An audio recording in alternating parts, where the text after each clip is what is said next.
ہمارے ہاں پیشاب میں خون آنے کو نظر انداز کیا جاتا ہے.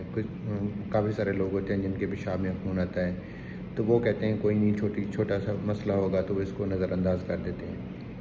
پیشاب میں خون آنے کی جو وجوہات ہیں وہ سب سے موٹی وجوہات جو 3-4 ہوتی ہیں. ان میں سے سب سے پہلے تو یہ ہے کہ مثانے میں کوئی پتھری ہو سکتی ہے، پیشاب کی نالی میں بھی پتھری ہو سکتی ہے، پراسٹیٹ کا بڑھنا بھی ہو سکتا ہے. 40 سال سے زیادہ جو بندے ہیں ان میں خون آنا، تو ان میں پراسٹیٹ بھی ہو سکتا ہے. اس کے علاوہ مثانے میں رسولی بھی ہو سکتی ہے.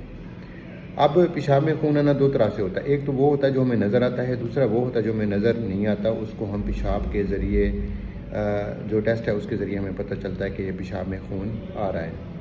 جو ہمیں بالکل گراس ہی منچوریا ہوتا ہے، جب ہم پیشاب کرتے ہیں تو اس میں اگر خون آ رہا ہے تو اس کا مطلب یہ ہے کہ وہ مائکروسکوپک ہے، جو عام آنکھ سے نظر آتا ہے. جو ہم پیشاب کے ذریعے کراتے ہیں وہ مائکروسکوپک ہوتا ہے. اب یہ ہے کہ اگر پیشاب میں خون آتا ہے تو کیا کرنا چاہیے. سب سے پہلے جو ہے نا اس کا ایک ٹیسٹ ہوتا ہے، ہم یورین کمپلیٹ کراتے ہیں. یورین کمپلیٹ بہت امپورٹنٹ ٹیسٹ ہوتا ہے. اس میں ہمیں پتہ چلتا جاتا ہے کہ جو پیشاب میں خون آ رہا ہے نا وہ کتنا آ رہا ہے، تھوڑا ہے یا زیادہ ہے. اس کے بعد ایک الٹرا ساؤنڈ ہوتا ہے، مثانہ فل کرا کے الٹرا ساؤنڈ کرواتے ہیں. اس میں دیکھتے ہیں کہ گردے میں کوئی مسئلہ تو نہیں ہے، پیشاب کی نالی میں یا مثانے میں کوئی رسولی تو نہیں ہے. اس کی جو ایک اور وجہ بھی ہو سکتی ہے وہ یہ ہے کہ مثانے کی رسولی کے علاوہ گردے میں رسولی بھی ہو سکتی ہے، یا گردے کا کینسر کا بھی شک ہو سکتا ہے اگر پیشاب میں خون آ رہا ہے. پیشاب میں خون آنا ایک تو لوتھڑوں کی صورت میں ہوتا ہے، دوسرا ہوتا ہے تھریڈ لائک ہوتا ہے، دھاگے کی طرح بھی پیشاب میں سے خون آتا ہے، دھاگے کی طرح وہ پیشاب میں سے نکلتا رہتا ہے. جو کلاٹڈ بلڈ ہوتا ہے، جو پیشاب میں خون آتا ہے لیکن وہ کلاٹس کی صورت میں، لوتھڑوں کی صورت میں آتا ہے، اس کا مطلب یہ ہے کہ وہ مثانے کے اندر کوئی مسئلہ ہے. تو اور دوسرا اگر تھریڈ لائک آ رہا ہے تو پیشاب کی نالی، یوریٹر یا گردے کا بھی کوئی رسولی کا شک ہو سکتا ہے. اس کے بعد یہ ہے کہ اگر پہلے ایک الٹرا ساؤنڈ کروائیں، اس کے بعد ہم پھر سی ٹی اسکین بھی کروا سکتے ہیں. اگر الٹرا ساؤنڈ میں ہمیں کوئی چیز نظر آ جاتی ہے، کوئی مثانے میں رسولی ہے، اگر کوئی اسٹون آ جاتا ہے تو ظاہر ہے اس کی وجہ سے ہے تو اس کی ٹریٹمنٹ پاسبل ہے. اگر کوئی رسولی ہوتی ہے، پھر شک ہوتا ہے تو پھر ہم سی ٹی اسکین کی طرف جاتے ہیں. گردے کا ہم سی ٹی اسکین کراتے ہیں جس کو ہم سی ٹی کے یو بی ود کنٹراسٹ کہتے ہیں. اس میں ہمیں کافی سارے چیزوں کا آئیڈیا ہو جاتا ہے.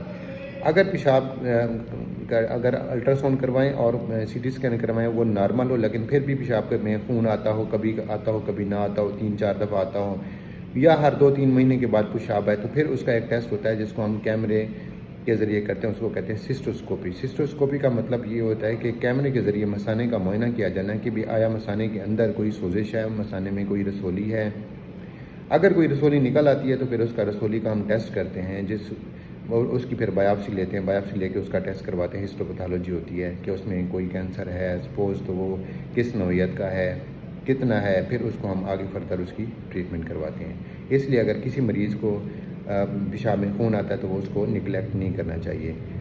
جو بندے اسموکر ہوتے ہیں، کرونک اسموکر ہوتے ہیں، یا ہوکا اسموکر ہوتے ہیں، یا کسی قسم کی جو ہے نا کہ ربڑ فیکٹری میں کام کرتے ہیں، یا کوئی کرونک ان کو کوئی ایشو ہوتا ہے، کسی قسم کی بھی بیماری ہوتی ہے، پیشاب میں خون آنا ہوتا ہے، تو یہ لوگ جو کرونک اسموکر ہوتے ہیں، ربڑ کی فیکٹری میں کام کرتے ہیں، حقہ زیادہ استعمال کرتے ہیں، ان کی ایج 40-50 سال سے زیادہ ہوتی ہے تو وہ یہ ہائی رسک کے اوپر تھا. ان کو تو بالکل اگنور نہیں کرنا چاہیے. اس لیے اگر کسی کے بھی پیشاب میں خون آتا ہے تو وہ اس کو نظر انداز نہ کرے اور وہ لازمی یہ ٹیسٹ کروائے.